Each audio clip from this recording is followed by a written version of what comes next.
ألم يأن للذين آمنوا أن تخشع قلوبهم لذكر الله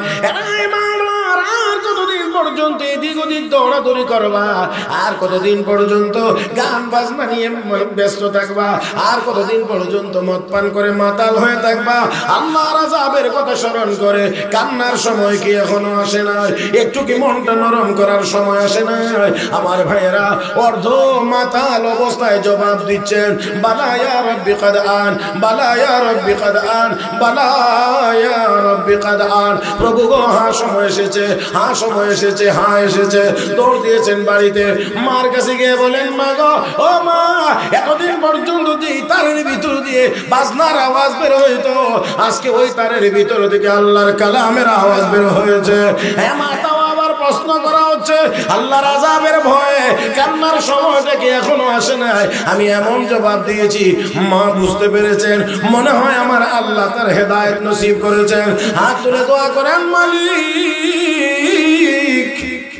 আমার ছেলেটাকে দয়া করে তুমি কবুল করে নাও। আল্লাহ এই আয়াতের তেলাওয়াত শুনাইয়া মদের আড্ডা থেকে বের করে এনে মহান আল্লাহ জগতের শ্রেষ্ঠ মুহাদ্দিস বানায়া দিয়েছে। إن أول بيت وضع للناس للذي ببكة مباركا وهدى للعالمين فيه آيات بينات مقام إبراهيم ومن دخله كان آمنا ولله على الناس حج البيت من استطاع إليه سبيلا ومن كفر فإن الله غني عن العالمين। সংখ্যার দিক থেকে মুসলমানের অভাব নাই, কিন্তু সওয়াবের দিক থেকে যথেষ্ট অভাব। সবাই আসি শুধু দুনিয়া দুনিয়া দুনিয়া দুনিয়া দুনিয়া, বাড়ি গাড়ি টাকা পয়সা, এটা ওইটা অমুক তমুক, অনেক কিছু অনেক কিছু অনেক কিছু, কিন্তু সারাটা দিনের ভিতরে না, সারা সপ্তাহের ভিতরে না, সারা মাসের ভিতরে না, এমনকি মুসলমান সারা বছরেও একবার মরণের কথা স্মরণ হয় যে আমাকে মরতে মরতে এই চিন্তাটা আসেই না। অথচ আল্লাহর কোরআন আল্লাহ বহু জায়গায় বহু ভাবে বহু আঙ্গিকে বলেছে। রব্বে কারীম বলেন, কুল্লু নাফসিন যায়িকাতুল মাউত ওয়া ইন্নামা তুওয়াফাউনা উজুরাকুম ইয়াওমাল কিয়ামাহ ফামান যুহজিহা আনিন নার ওয়া উদখিলাল জান্নাতা ফাকাদ ফাজ ওয়া মাল হায়াতুদ দুনিয়া ইল্লা মাতাউল গুরুর।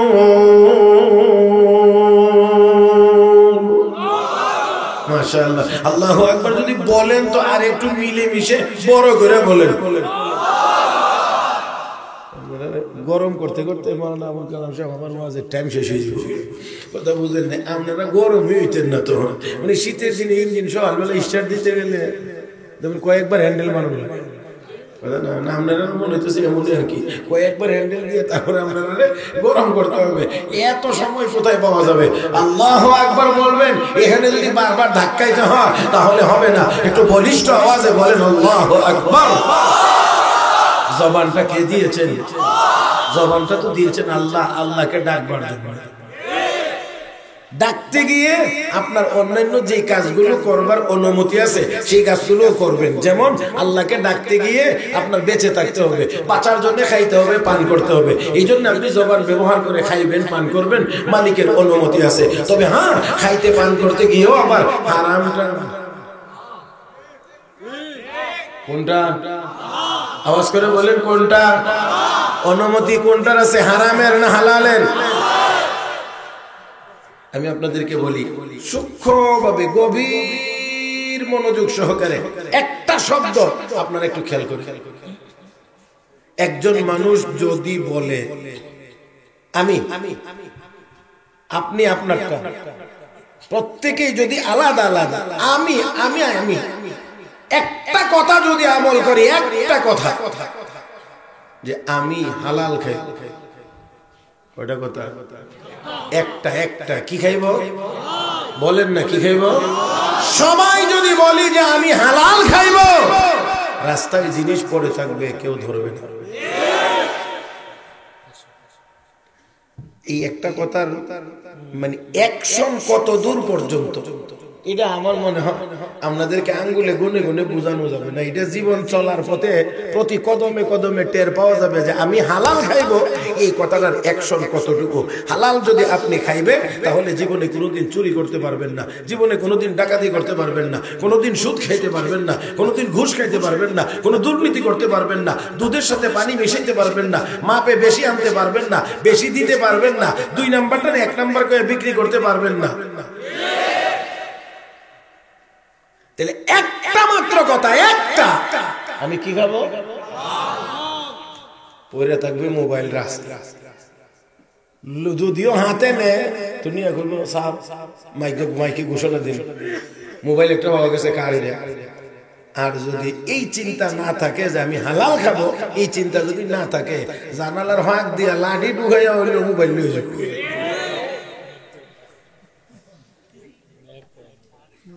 আপনি কি বুঝতে পারছেন যে একটা কথার অ্যাকশন? আজকের দুনিয়াতে আমাদের মুসলমানদের মধ্যে ওই হালাল খাওয়ার চিন্তা মাথা থেকে উধাও হয়ে গিয়েছে। সবার একটাই মাত্র চিন্তা, যেভাবেই হোক আমাকে বেশি টাকার মালিক হওয়া লাগবে। মুহতারাম হাজরিন, আমি আপনাদেরকে একটা কথা বলি, মনে কষ্ট নিয়েন না। গরুর গোশত খাইবার মনে চায়, হ্যাঁ খাইতে পারলে মজা লাগে, সবার কাছেই ভালো লাগে। তাই বলে মরা গরুর গোশত যেমন খাওয়া যায় না, টাকা কামাই করার দরকার অবশ্যই আছে, তাই বলে অন্যায়ভাবে টাকা কামাই করা যায় না।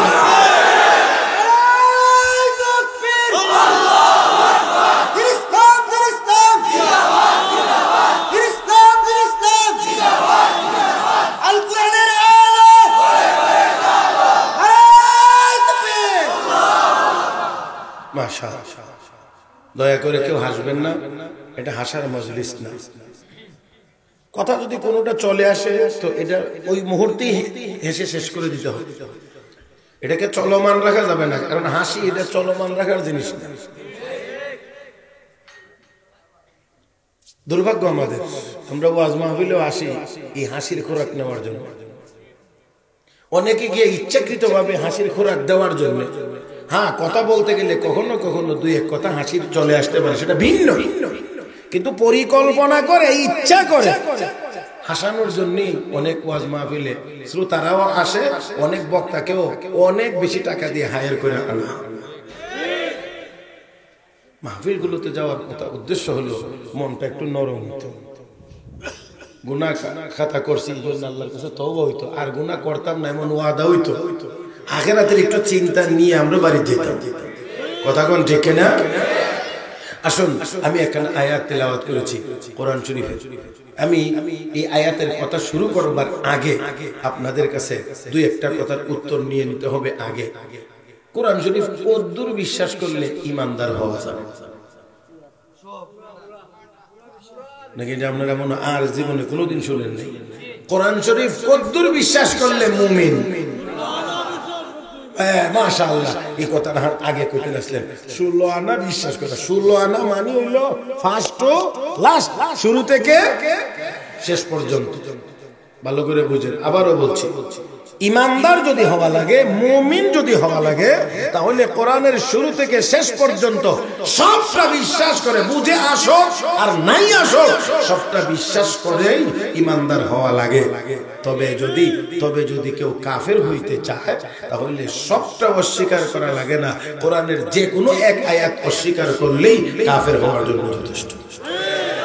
কথাটা বুঝতে যদি একটু কষ্ট হয়, তাহলে আমি একটা সহজ উদাহরণ দিই। যারা পরীক্ষার্থী আছে, পরীক্ষা দেয়, কথার কথা এসএসসি পরীক্ষার্থী 10টা বিষয়ে পরীক্ষা দেয়। পাস করার জন্য কয়টায় পাস করা লাগে? 10টা। যারা লেখাপড়া করো, যারা পরীক্ষা দিয়েছো বা দিয়েছেন মুরব্বীরা, আপনারা বলেন ফেল করার জন্য কয়টাতে ফেল করা লাগে? কেন একটা ফেল করলে ফেল দিব কেন? আমি 9টায় পাস। গণতান্ত্রিক দেশ, 6টা হলে তো পাস। গণতন্ত্রের মূল কথাই তো হইলো 10 জন, এর মধ্যে 6 জনে আমার ভোট দিলে কথা আমি 5 আর 4 জন। এবার যদি 6টা ব্যাঙও হয়, 6টা ব্যাঙেও যদি ভোট দেয় তো এই বেটা প্রধানমন্ত্রী, আর 4টা হাতিও যদি আরেকজনকে ভোট দেয়, জানি না। আমি গণতন্ত্র পড়াইতেছি, এটা আমার মতো ছোট ছোট চোখ যাদের, চোখের পাওয়ার যাদের কম, এদের চোখে অনেক ত্রুটি ধরা পড়ে। গণতন্ত্রের ভিতরে কত ঝামেলা আছে। আর যাদের চোখের পাওয়ার বেশি, রেঞ্জ বেশি, তারা তো আরো অনেক কিছু দেখে। যাই হোক, আসুন, আমার বলার কথা ছিল যে কোনো পরীক্ষার্থীকে দাঁড়াইয়া বলতে পারবে আমি 9টায় পাস করছি, একটার কারণে আমি ফেল কেন? মুহতারাম হাজিরিন, পাস করতে হলে 10টায় পাস করা লাগে, ফেল করতে হলে 9টায় ফেল করা লাগে না। একটাই ফেল করলে যেমন ফেল করার জন্য যথেষ্ট, ঠিক তেমনি ভাবে ইমানদার হতে হলে পুরা কোরআন বিশ্বাস করে ইমানদার হওয়া লাগে। কাফের হওয়ার জন্য সবটা কোরআন অস্বীকার করা লাগে না, এক আয়াত অস্বীকার করলে কাফের হওয়ার জন্য যথেষ্ট। এই কথা বলছি, বলার কারণ আছে। এই ফর্মুলা যদি আপনাদের হাতে থাকে, তাহলে আপনারা চোখে ধরা পড়বো কতজন সুন্দর সুরতে কাফের হয়ে যেতেছে। আল্লাহ, মনে হয় আমি বুঝাইতে পারছি। দেখা যাবে সুরত বড় ভালো, কিন্তু এমন কথা বলে বসবে যে কথার কারণে আপনি মেপে লাইতে পারবেন যে তাই না, এই সীমানার ভিতরে না, সীমানার ভিতরে নাই নাই নাই নাই। মুহতারাম হাজিরিন, তাহলে আসুন এবার আমি আপনাদেরকে বলি, আমাকে আপনাকে কে বানাইছেন? আস্তে করে বললেন, কে বানাইছেন? কেন বানাইছেন? আল্লাহ বানাইছেন আল্লাহর গোলামি করার জন্য। তো বানাইছেন আল্লাহ, একদল মানুষকে আল্লাহ বানাইছেন পুরুষ, একদল মানুষকে আল্লাহ বানাইছেন মহিলা। দোনো দল মিলে এই সমাজ কমপ্লিট। কোন সমাজে যদি শুধু পুরুষ হয় তাহলে এখানেও ঝামেলা, কোন সমাজে যদি শুধু মহিলা হয় এখানেও ঝামেলা। কি কি ঝামেলা, এটা কিছু নিজেরা বুঝে নিতে হবে, আর কিছু আমি বুঝাইতে পারবো, সবার আমি বুঝাইতে পারবো না। এখন শুধু যদি পুরুষ হয়, কোনো মহিলা না থাকে, তো বিয়ে শাদী তো করতে পারতেন না, সারা জীবন নিজের ভাত নিজের দেখাবো। মরিচ যদি বানানো লাগে তো এই কাম আপনার নিজেরই করুন লাগবে। কথা কয় না, এটাও আপনারই করা লাগবে। হ্যাঁ, আর যদি মহিলাও থাকে তাহলে আপনি বাইরের কামটা করবেন, ঘরের কামটা উনি করবে। তাহলে মোটামুটি ভাবে আপনি বাহিরে কাজ কাম করে গিয়ে দেখবেন আপনার খানিটা রেডি, ঠিক না? হ্যাঁ, এখন আমরা মনে করি কি না না না, এন ঘরে তখন যেত না, তুমি খেতে। আমার কথা মনে আপনারা কষ্ট হইতেছে নাকি? এখন আমরা মনে করি না তুমি ঘরে বসে থাকবা কেন, তুমি আসো খেতে কাম করো। ওই না দান খেতে যদি কাম করে মহিলা, তো ঘরের কাম কাটা করতে হবে।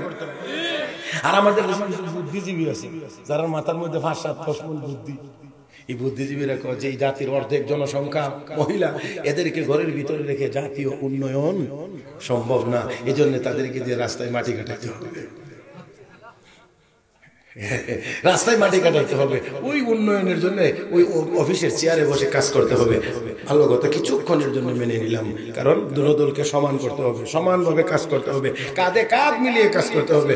কিছুক্ষণের জন্য আমিও একমত, সমানভাবে যদি কাজ করতে হয়, সমানভাবে যদি কাজ করতে হয়, কাঁধে কাঁধ মিলিয়ে যদি কাজ করতে হয়, তাহলে নাদান এই মহিলা একলা কেন 280 দিন বাচ্চার বোঝা পেটে বহন করবে, তুইও 140 দিন রাখ।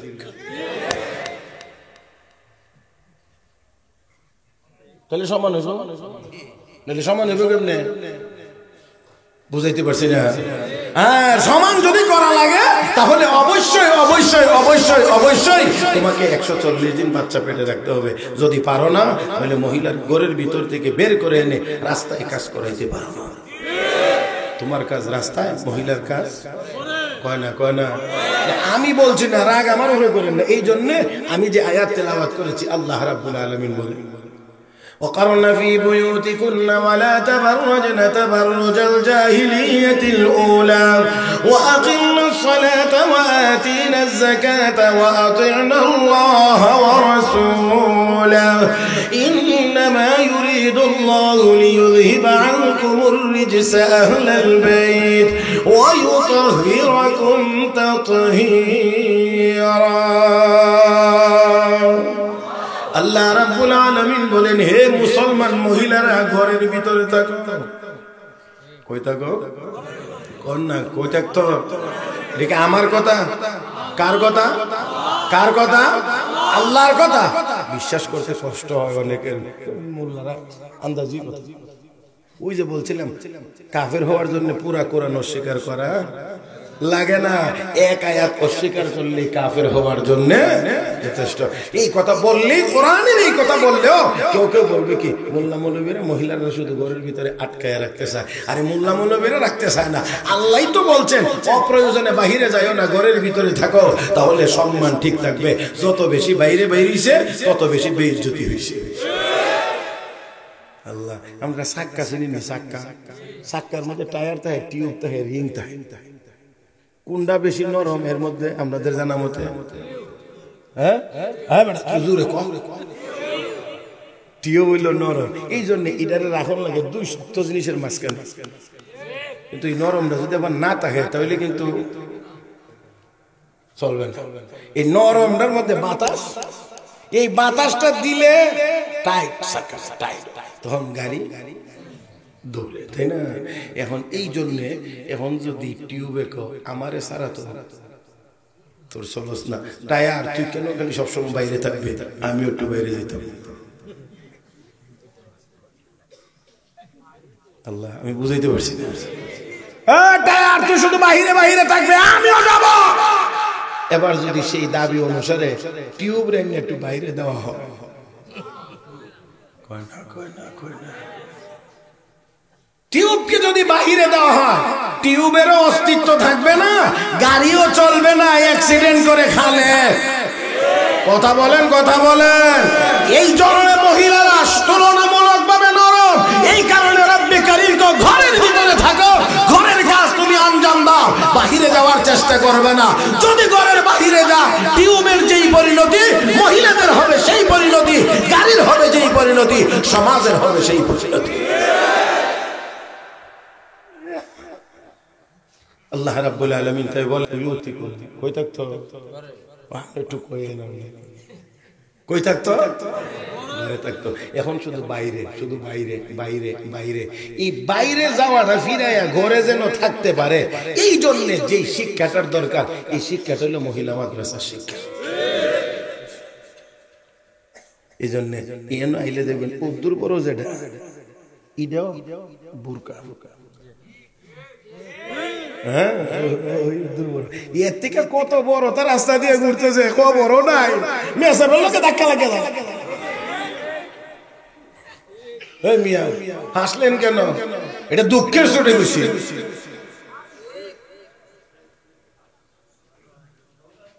সবাই তো অন্য যে হানিও মেসাব দেখলে কিছু না কিছু একটু আল্লাহ। এখন উদ্দূর পর্যন্ত কে আর করে না, কোনো চিন্তাই নেই, কোনো চিন্তাই নেই এই অবস্থা। আর এই জায়গা থেকে আমরা পৌঁছে গিয়েছি। মনে রাখতে হবে, মনে রাখতে হবে, মনে রাখতে হবে, নেককার মা থাকবে তো নেককার সন্তান প্রোডাকশন হবে, নেককার মা থাকবে না তো নেক সন্তানের আশা করা যায় না। আল্লাহর হস্তে মাফ করে দিবেন। আমি সবাইকে বলছি না, অবশ্যই অধিকাংশদের ক্ষেত্রে এমনটাই। আল্লাহর হস্তে আমি আপনাদেরকে বলছি, মনে কষ্ট না নিবেন না। আজকে একটা সময়ে মহিলারা, মা বোনরা পর্দার ভিতরে থাকতেন, শাড়ি কাপড় ছোট হইলেও 8-9 হাত দিয়েই নিজেকে ঢাইকা রাখতে পারছেন, পরপুরুষ দেখে নাই। আর এখন 16 হাত হইলে কোমরেই ফেসায়া সব শেষ করে ফেলা, মাথাও খালি থাকে, পেটও খালি থাকে, ফিটও খালি থাকে। যার কারণে এখন আর শাইখে গাজীনগরী পাওয়া যায় না, এখন আর শাইখে কাতিয়া পাওয়া যায় না, এখন আর হবিগঞ্জের মুহাদ্দিস সব সহজে পাওয়া যায় না। আমার ভাইয়েরা, সেই জন্য আসুন, যত বেশি মহিলারা পর্দার ভিতরে থাকবে তত বেশি হায়া লজ্জা শরম সমাজের ভিতরে থাকবে, সন্তান নেককার সন্তান জন্ম নেবে।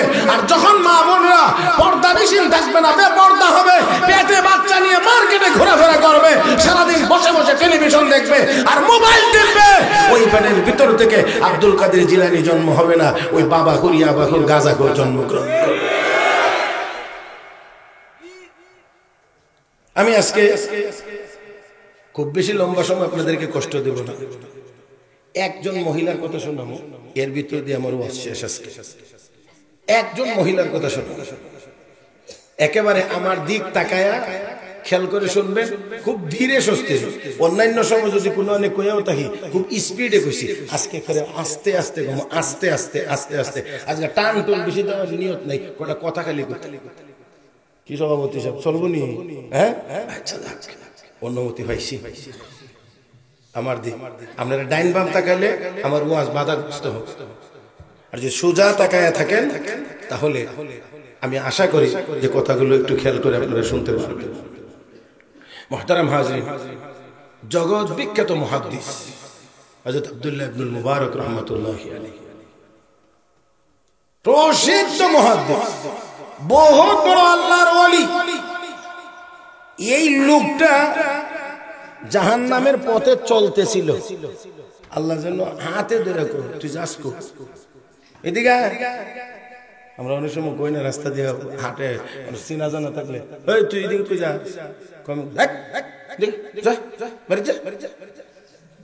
তা আল্লাহর এই বান্দাটা এরকমই হাঁটতেছিল, এরকমই চলতেছিল। আল্লাহ কুদরতি হাতে ধইরা তুই কই ওইদিকে কই যাস, ওইদিকে কই যাস, এদিক থেকে এইদিকে, আমি তোকে যুগের শ্রেষ্ঠ মুহাদ্দিস বানাইব। হযরত আব্দুল্লাহ ইবনে মুবারক রাহমাতুল্লাহি আলাইহি জীবনের প্রাথমিক অবস্থায় মদ পান করতেন, গান গাইতেন, দোতারা তিনতারা বাজায়। একটার সাথে একটা সম্পর্ক ভালো আছে, এই জন্য নিয়মিত যারা টেলিভিশন দেখে, নাটক সিনেমা দেখে, এদের মধ্যে কিছুদিন পরেই মাশাআল্লাহ না বুঝলে নাই, সব কি আর আমি একেবারে আপনাদের গুলাইয়া দিতে পারবো? কিছু বুঝে নিতে হবে, বুঝেন এটা আল্লাহর ফজল করমে এখনো পর্যন্ত। সেই জন্য আমি বলি এখনো পর্যন্ত আল্লাহর ফজল করমে আমাদের মাদ্রাসার কোনো শিক্ষক, কোনো ছাত্র, কোনো মুহতামিম, কোনো সহকারী, মসজিদের ইমাম, মুয়াজ্জিন, খতিব, তারাবির ইমাম, ঈদগার ইমাম, কোনো একটা মিয়া সাহেবের হাতে আজও পর্যন্ত একটা মদের বোতল পাওয়া যায়নি। কষ্ট হইতেছে, কথা বুঝেননি আমার। সে আল্লাহর বান্দা হযরত আব্দুল্লাহ ইবনুল মুবারক রাহমাতুল্লাহি আলাইহি মক্কা শরীফে হজ করলেন। হজের পরে ওনার মনে হয়েছে একটু হজ তো করলাম, হজ তো কাবা শরীফ তো সাফা মারওয়ার মধ্যে দৌড়াদৌড়ি, তারপরে আরাফা, মিনা, মুজদালিফা, তো মক্কা শরীফ তার সবটা দেখা হইল। আচ্ছা একটু ঘুরে ঘুরে দেখি তো এই মক্কা শরীফটা কেমন, কারণ এটা তো পৃথিবীর শ্রেষ্ঠতম জায়গা। এখানে একটা কথা আছে, ছোট্ট কথা, সূক্ষ্ম কথা। আমরা যে এখন আছি জমিনে, জমিনের উপরে, এটাকে বলা হয় জাহরুল আরদ, জমিনের পিঠ। আর মানুষ মারা যাওয়ার পরে যে দাফন করা হয় এই কবর, এটা হলো বাতনুল আরদ, জমিনের পেট। কথা বুঝছেন? এখন আমরা আছি জমিনের পিঠে, মরলে যাব পেটে। এই পিঠের দিক দিয়ে মক্কার দাম বেশি, পেটের দিক দিয়ে মদিনার দাম বেশি। পিঠের দিক দিয়ে কেন মক্কার দাম বেশি? إن أول بيت وضع للناس للذي ببكة مباركا وهدى للعالمين فيه آيات بينات مقام إبراهيم ومن دخله كان آمنا ولله على الناس حج البيت من استطاع إليه سبيلا ومن كفر فإن الله غني عن العالمين.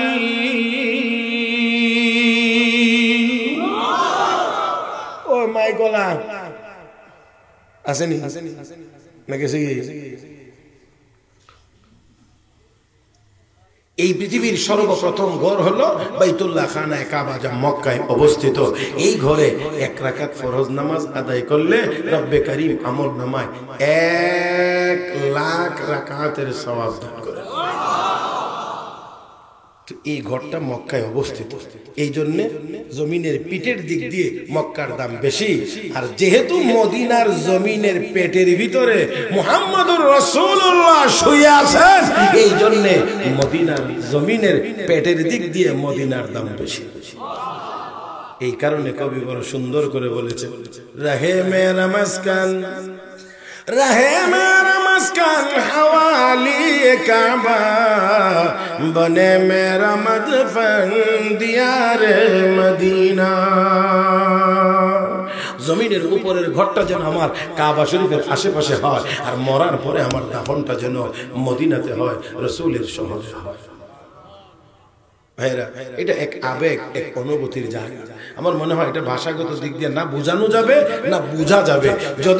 যদি আপনার সেই অনুভূতি থাকে তাহলে অবশ্যই আপনি সেই আলোকেই সেই আঙ্গিকে বোঝার চেষ্টা করবেন। মক্কা কোন জিনিসের নাম, মদিনা কোন জিনিসের নাম, এটা আমার মনে হয় শুধু শব্দগতভাবে বোঝানো সম্ভব না। যদি বুঝতে হয় তাহলে এখানে যাইতে হবে, গেলেই বুঝবেন যে এটা কোন জায়গার নাম। আল্লাহ আপনাদেরকে বারবার যাওয়ার তৌফিক দান করুন। আপনাদের বরকত আল্লাহ যেন আমাকেও বারবার যাওয়ার তৌফিক দান করুন। যাক, আমি কথা অনেক বলে ফেলেছি।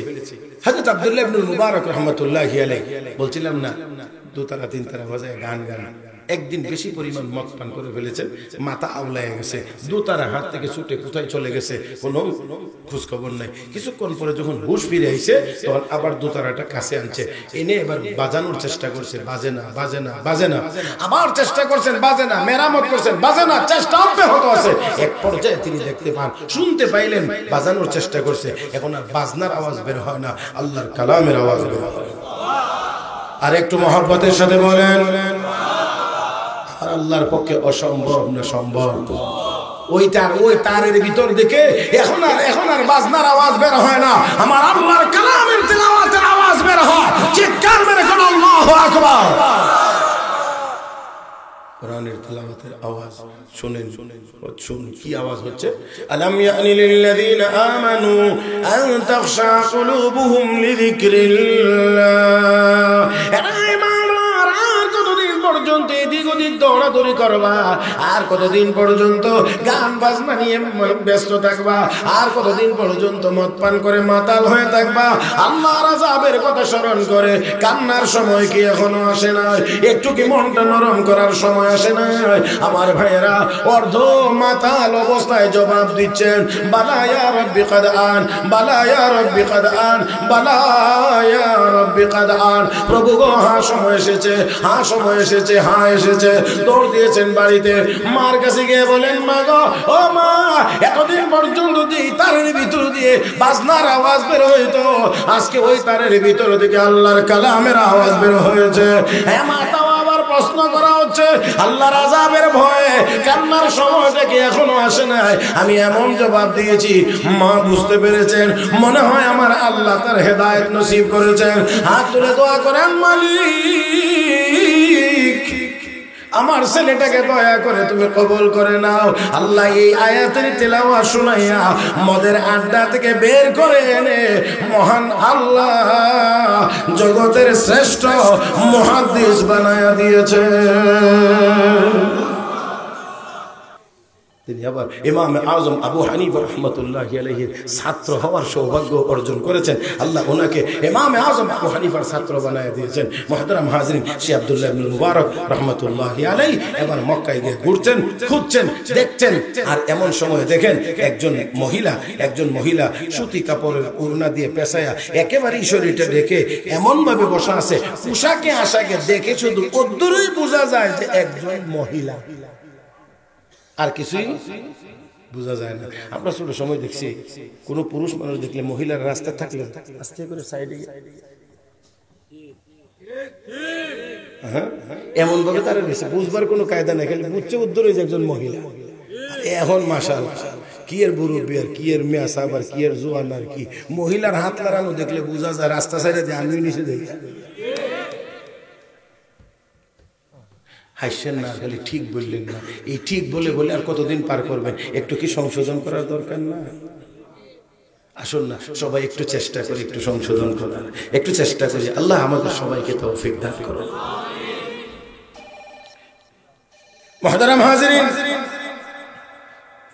হযরত আব্দুল্লাহ ইবনুল মুবারক রাহমাতুল্লাহি আলাইহি এই অবস্থা দেখে শুধুমাত্র গিয়ে সালাম দিলেন, আসসালামু আলাইকুম ওয়া রাহমাতুল্লাহ, শুধু সালাম দিলাম। এখন সালামের জবাব তো হলো ওয়া আলাইকুম আসসালাম ওয়া রাহমাতুল্লাহ, কিন্তু আল্লাহর বান্দি জবাব দেন সালামুন কাওলাম মির রাব্বির রহিম। আরে বলতো ওয়া আলাইকুম আসসালাম, না কয়ে কো সালামুন কাওলাম মির রাব্বির রহিম। একটু দৃষ্টি আকর্ষণ। হযরত আব্দুল্লাহ ইবনে মুবারক বলেন, ও মহিলা, তুমি এখানে কি করো? তুমি এখানে কি করো? মহিলা জবাব দেয়, মাইয়ুদলিলিল্লাহু ফামা লাহু মিন হাদ। আল্লাহ যদি কাউকে গুমরা করে দেন, পথভ্রষ্ট করে দেন, তাহলে তাকে আর পথ দেখানোর কেউ। আমরা এটাও বুঝি যে সব মালিক, সব ক্ষমতা, সব পাওয়ার কার হাতেও? না না, আসতে কেন, কালকে নাস্তার পরে বাকিটা কয়ে বলেন না, সব ক্ষমতা কার হাতে? আমি যে হাত নাড়াইতেছি এটাও আল্লাহর দেওয়া ক্ষমতা, কথা বলতেছি এটাও আল্লাহর দেওয়া ক্ষমতা, আমার শরীরে যে একটু নড়াচড়া করছে এটা আল্লাহর দেওয়া ক্ষমতা। কিন্তু এটা আমাদের সবার মনে থাকে না, মনে থাকে না, পরে না থাকার কারণে যা হবার তাই হয়। একেবারে নিজের মানুষ আপনজন খুঁজে খুঁজে বাচ্চা বাচ্চা নিয়ে জায়গায় জায়গায় সেটিং দেওয়ার পরেও আমার আল্লাহর যখন ফায়সালা হয়ে গেছে 45 মিনিটের বেশি আর সময় নেই। وَإِذَا أَرَادَ اللَّهُ بِقَوْمٍ سُوءًا فَلَا مَرَدَّ لَهُ وَمَا لَهُم مِّن دُونِهِ مِن وَالٍ।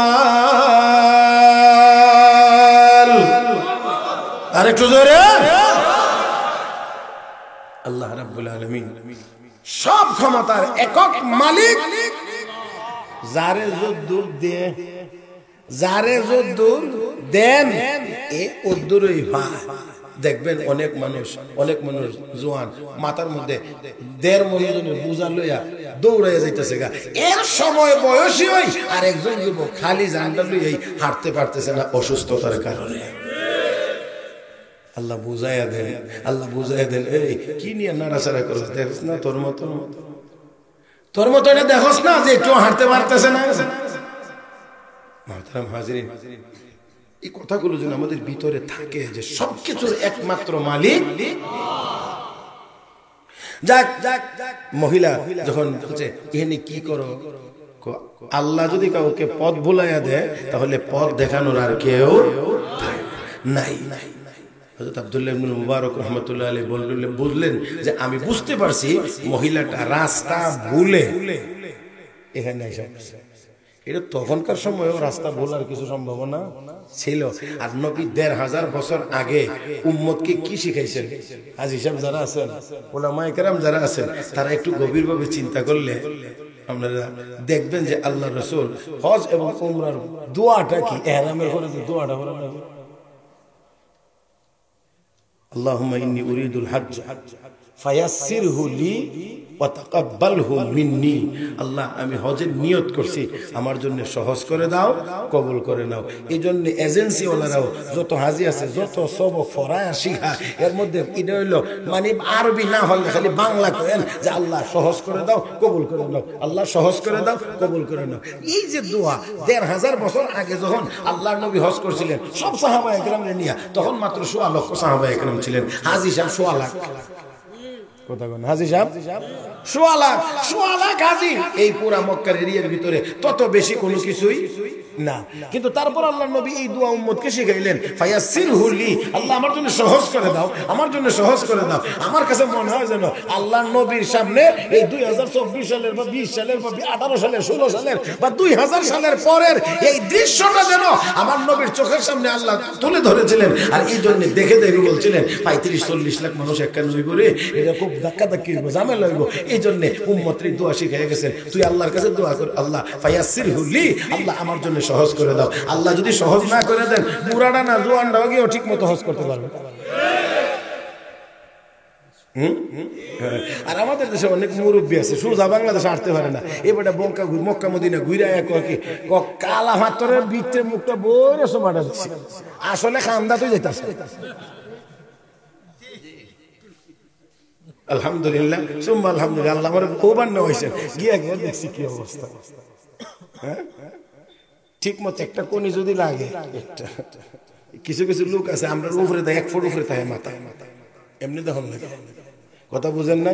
এটি যখন যাইবার মনে চা, তখন যে সোজা যাওয়া শুরু করে কোনাকুনি, এর ভিতরে যদি কেউ একটু মানে ডিস্টার্ব হতে,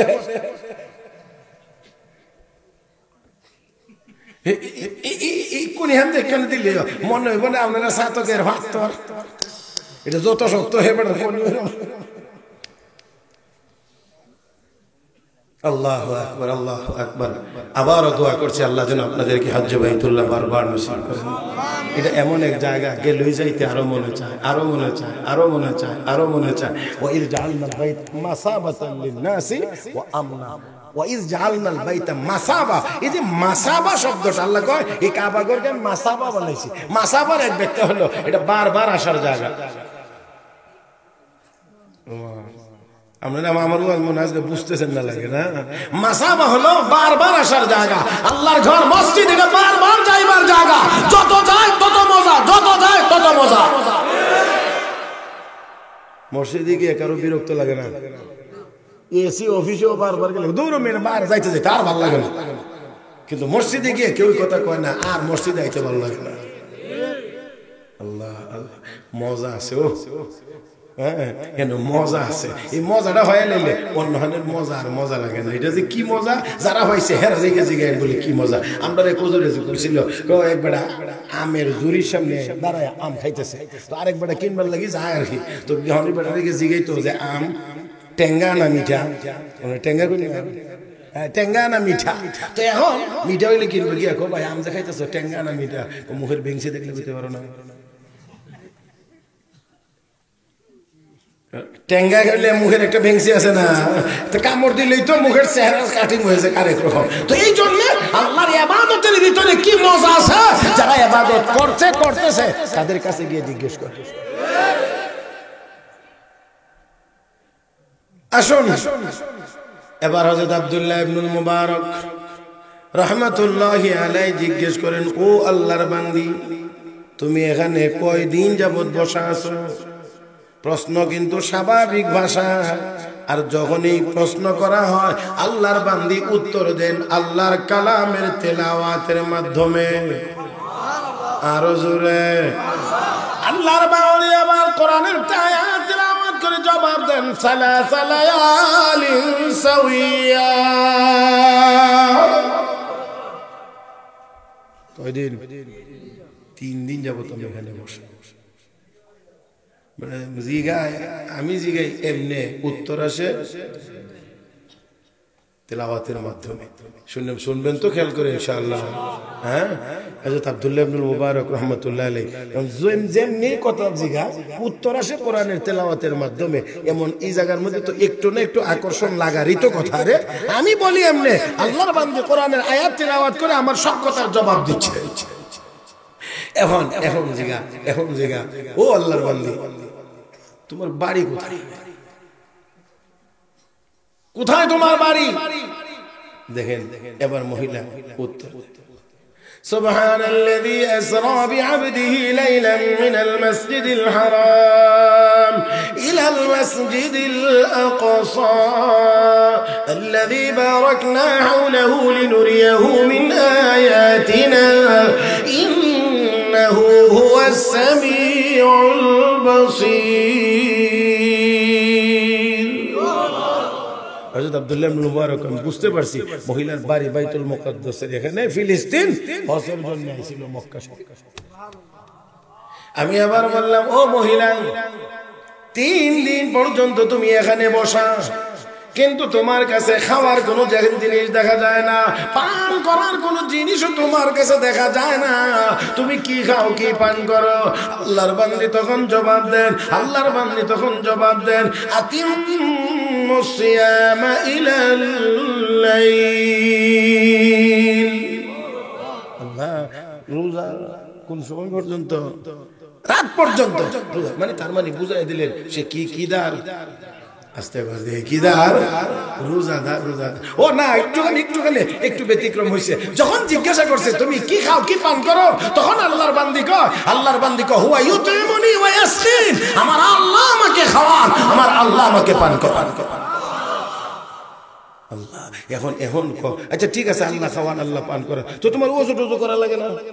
তো ওযু করতে হলে তো পানি লাগে, তুমি ওযু কেমনে করো? আল্লাহর বান্দি কোরআনের আরেক আয়াত পরে জবাব দেন যে فإن لم تجدوا ماء فتيمموا صعيدا طيبا পানি যদি না পাও পবিত্র মাটি দিয়ে তায়াম্মুম করে নাও। এখন হযরত আব্দুল্লাহ ইবনে মুবারক, আচ্ছা ঠিক আছে আমার কাছে কিছু খাবার আছে, হ্যালো কিছু খানি আছে।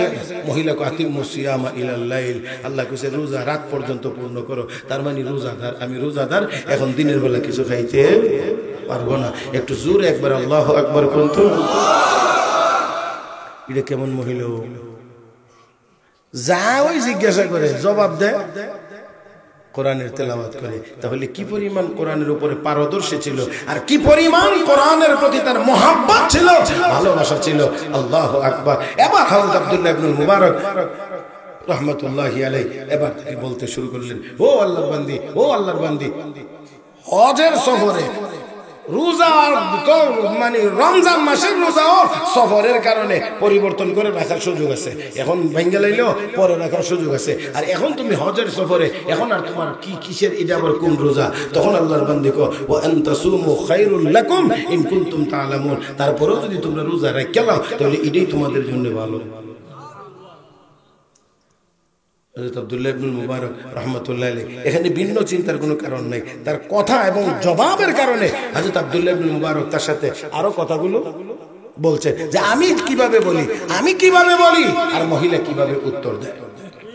এবার এবার এবার এবার মহিলাকে বলেন, আমি তোমাকে আমার মতো করে জিজ্ঞেস করি, তুমি জবাব দাও কোরআনের তিলাওয়াতের মাধ্যমে ব্যাপার কি? আল্লাহর বান্দি তখন জবাব দিয়ে বলেন, মা ইয়ালফিজু মিন কাউলিন ইল্লা লাদাইহি রাকীবুন আতীদ। তোমরা যা মুখ দিয়ে উচ্চারণ করো, যা জবান দিয়ে বের করো, ফেরত সংরক্ষণকারী ফেরেশতারা তা লিপিবদ্ধ করে রাখে। ও মুসলমান, যা বলি না কেন, যা কিছুই করি না কেন, সব লেখা নাই না আছে, সব লেখা আছে।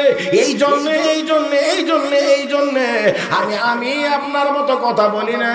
হযরত আব্দুল্লাহ ইবনে মুবারক রাহমাতুল্লাহি আলাইহি এবার ডাক দিয়ে বলেন, আল্লাহর বান্দি, তোমার বংশ পরিচয় কি, তোমার বাড়িঘর কোথায়, বংশ পরিচয় কি? হযরত আব্দুল্লাহ ইবনে মুবারক এই কথা বললে আল্লাহর বান্দি কোরআনের আরেক আয়াত পড়ে জবাব দিলেন,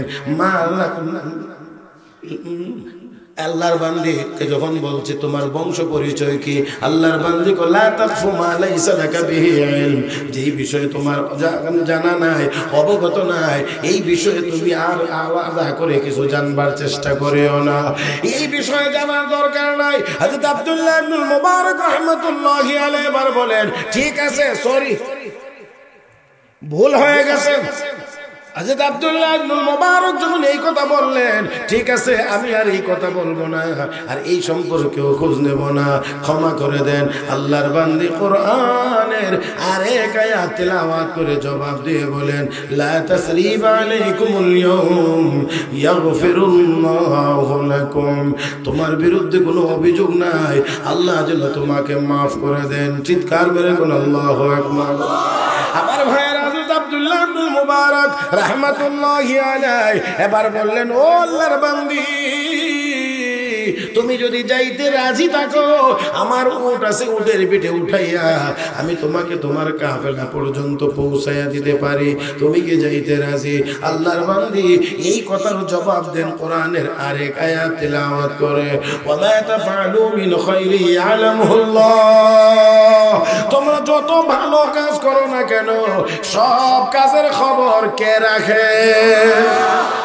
তার মানে আমি বুঝে গেলাম আল্লাহর বান্দি উটের পিঠে উঠে যাইতে রাজি আছে।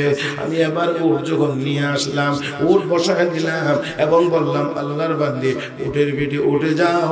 তখন উঠবার জন্য আল্লাহর বান্দি যখন প্রস্তুতি নিচ্ছে, তখন আমাকে লক্ষ্য করে বলেন, আমাকে লক্ষ্য করে বলছেন, কুল্লিল মুমিনিন ইয়াগুদ্দু মিন আবসারিহিম।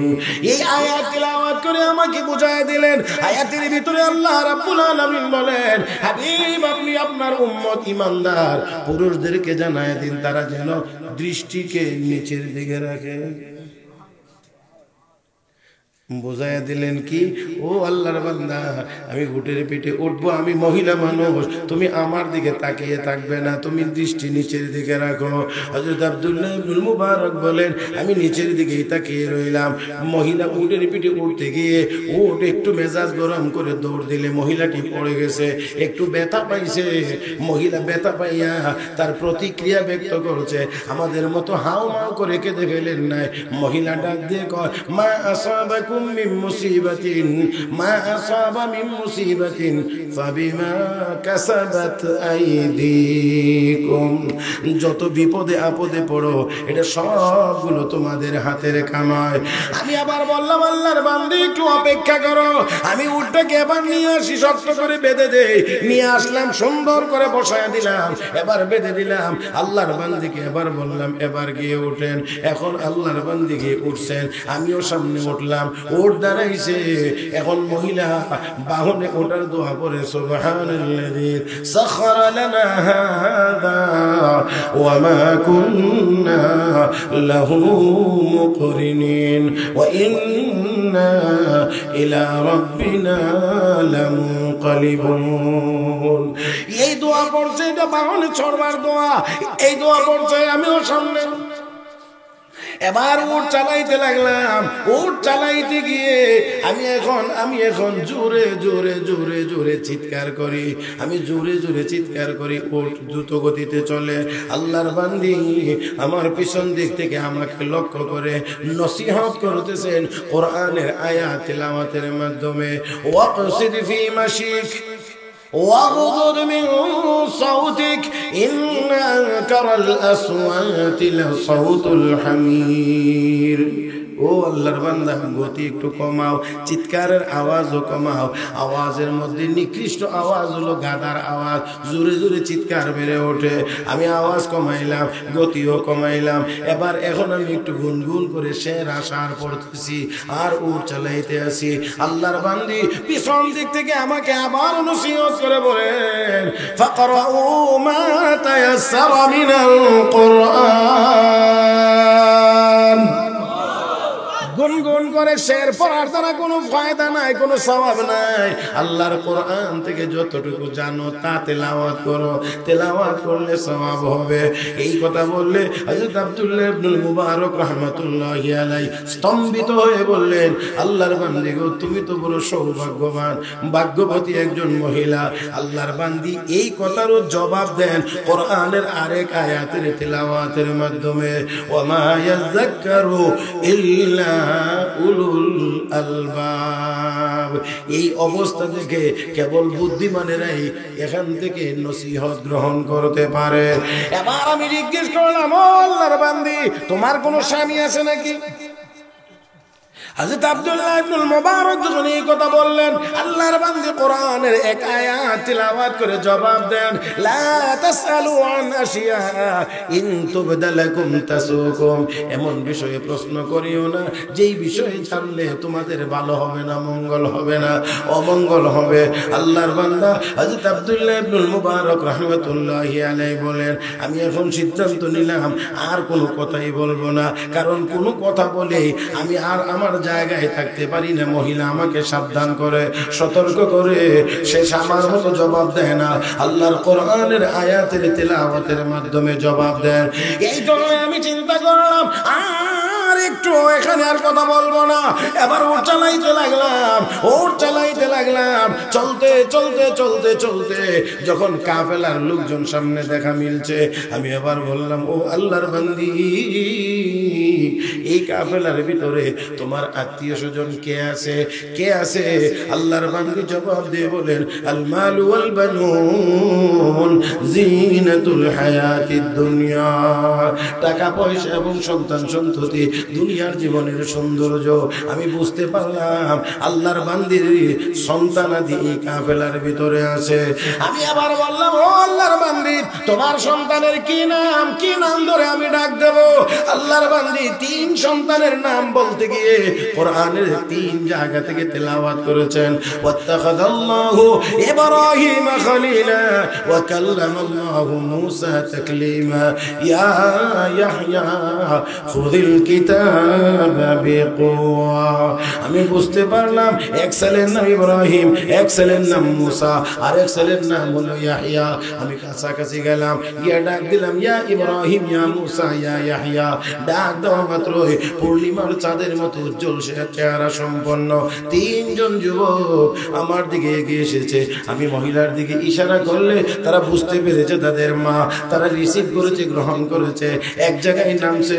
এবার মহিলা তাকে ছেলেদেরকে লক্ষ্য করে বলছেন ফাবাসু আহাদাকুম বিওয়ারিকিকুম হাযিহি ইলাল মাদিনা ফালইয়ানজুর আইয়ুহা আযকা তাআমা ফালইয়াতিকুম বিরিজকিম মিন। কিছু টাকা দিয়ে বলছে যাও বাজারে কিছু হালাল খাবার নিয়ে আসো। একজন চলে গেছে বাজারে, কিছু খাবার নিয়ে এসেছে, হালাল খাবার আনার পরে মহিলা বড় সুন্দর করে আমার সামনে পরিবেশন করে আমাকে খাইবার যে অনুরোধটা করতেছে সেই অনুরোধটাও আবার কোরআনের এক আয়াতের তেলাওয়াতের মাধ্যমে কুলু ওয়াশরাবু হানিআম বিমা আসলাফতুম ফিল আইয়ামিল খালিয়া। পিছনে যে কষ্ট আমার জন্য করেছেন বিনিময়ে সামান্য একটু খাবার আমার পক্ষ থেকে গ্রহণ করেন।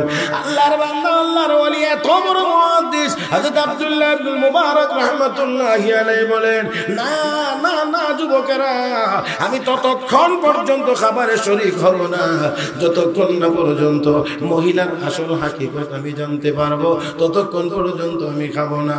ওই যুবকেরা ডাক দিয়ে হুজুর এই মহিলা আমাদের মা, এই মহিলা আমাদের মা, আমাদের মা যেই দিন থেকে জানতে পেরেছে জবান দিয়ে যা উচ্চারণ হয় তাই ফেরেশতারা লিখে রাখে।